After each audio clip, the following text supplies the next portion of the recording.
ভারত বাংলাদেশের বিরুদ্ধে যেভাবে ষড়যন্ত্র করছে, আজকে এই ষড়যন্ত্রকে মোকাবিলা করার জন্য, বহির্বিশ্বের ষড়যন্ত্রকে মোকাবিলার জন্য আপনাদেরকে তৈরি হতে হবে।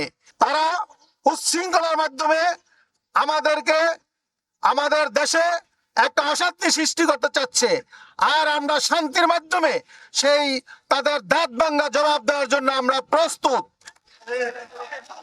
আমরা ভারতের উদ্দেশ্যে বলতে চাই, আপনারা আমাদের প্রতিবেশী, আমাদের বন্ধু দেশ, আপনারা আমাদের সাথে এরকম কোনো আচরণ করবেন না যাতে আপনাদের সাথে আমাদের বন্ধুত্ব নষ্ট হয়।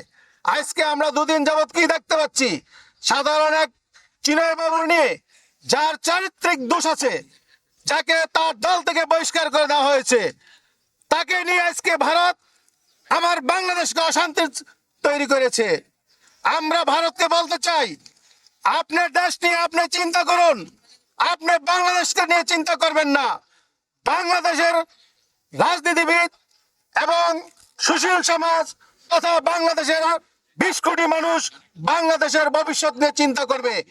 আমরা 5ই আগস্ট দেখিয়ে দিয়েছি যে বাংলাদেশের জনগণ এবং ছাত্র জনতা যে কোনো ফ্যাসিবাদকে মোকাবিলা করার জন্য তারা প্রস্তুত আছে।